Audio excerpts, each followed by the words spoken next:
Time and Tide by Andrew Musgrave. My name's Flo.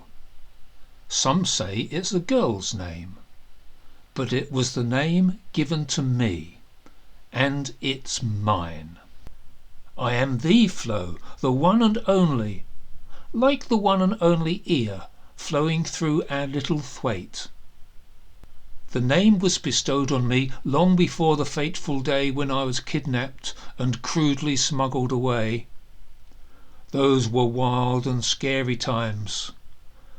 But you cannot stockade tenacity forever, and a young mind spills beyond the mould that spawned it. My captors called me Fluky because they reckoned I brought them luck. Anyway, the name Fluky stuck when I came back as a young man, and the locals treated me as a returning hero. But that's another story. It was when I was 6, the day Grandad announced to me, "Today thou's coming with me on the sands." I thought it would be the grandest day of my life. Grandad was as swarthy pink and salt-grizzled as the shrimps he collected. Fluking and shrimping had been his life, just like his father's and all the fathers before him, going back generations, as far back as Agricola. That's what they say. Some say Grandad's blood was half sea salt, and that same salinity is sure to run through my veins too. Grandad had jokingly said, "We'll be travelling by 2 horsepower, lad." All the same, we had to walk. Teasel and Sunbeam were needed for carrying the nets and buckets and paraphernalia, which I now know is not some special kind of implement, but can mean just about anything you want it to mean.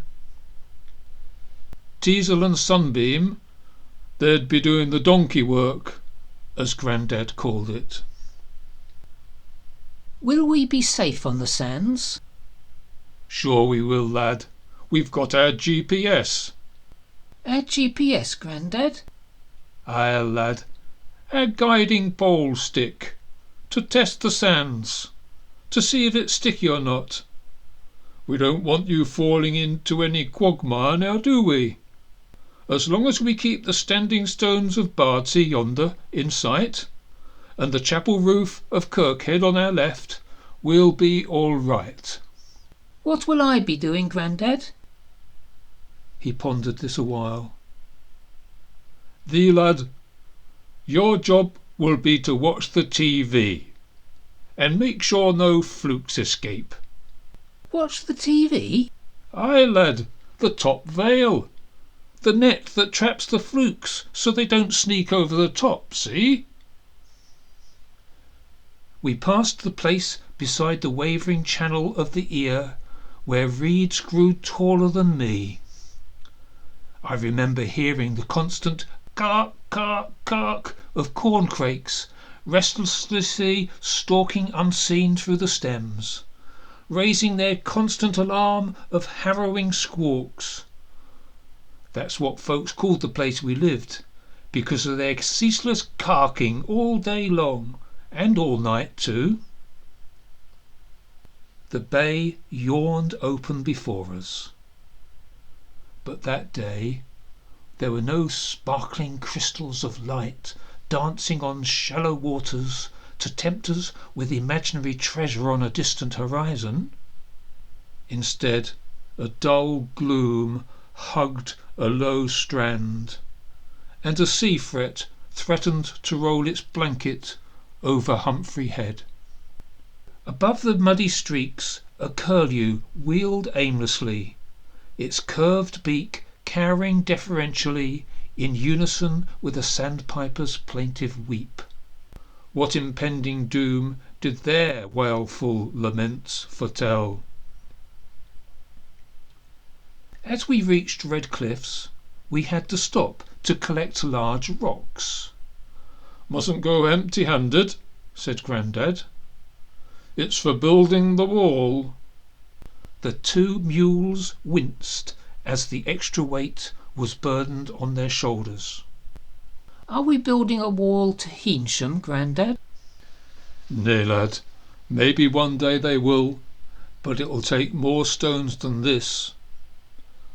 Now then, we lays the stones in the water, see, to trap the fish when the tide goes out.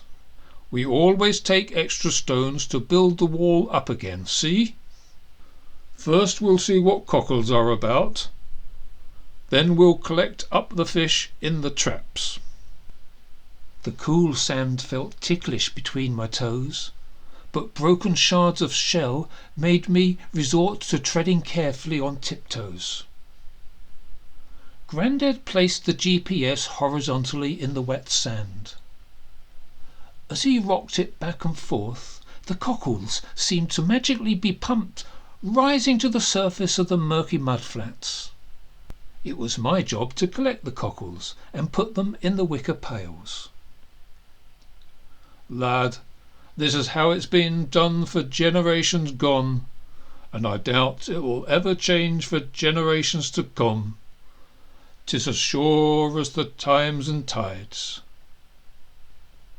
To Grandad's pleasure, but to Teasel and Sunbeam's protest, we had a good catch, and full buckets were loaded onto the mules.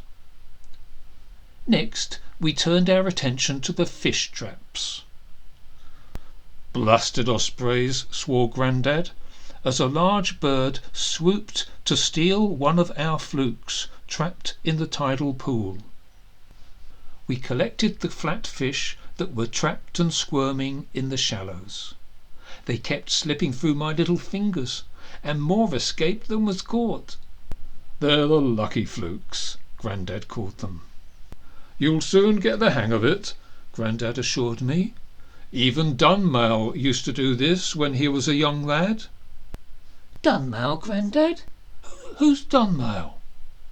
Dunmail? He's the king, lad. Don't they know the name of their own king? Something barely discernible, yet unnatural, caused us both to turn our heads to see. Simultaneously we both looked toward the horizon.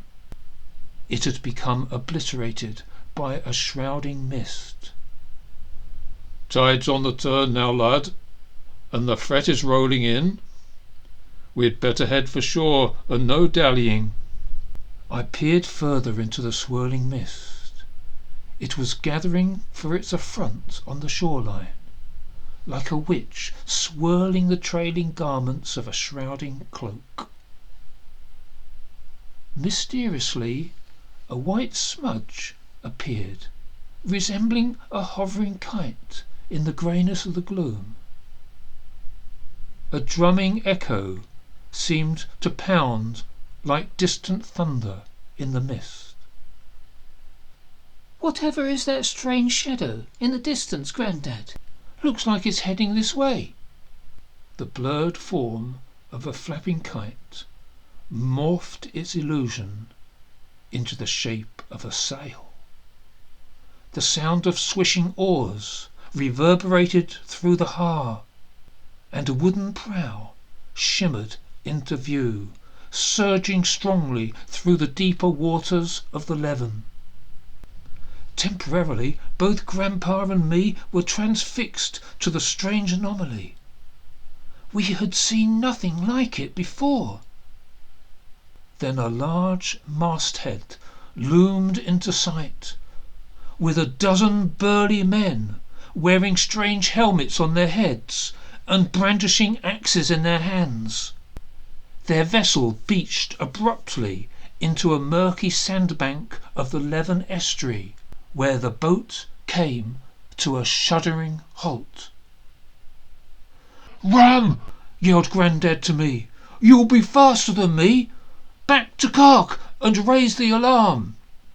Abandoning Grandad to the wrath of the raiders, I raced for my life and yelled my warning. "The Vikings are coming! The Vikings are coming!"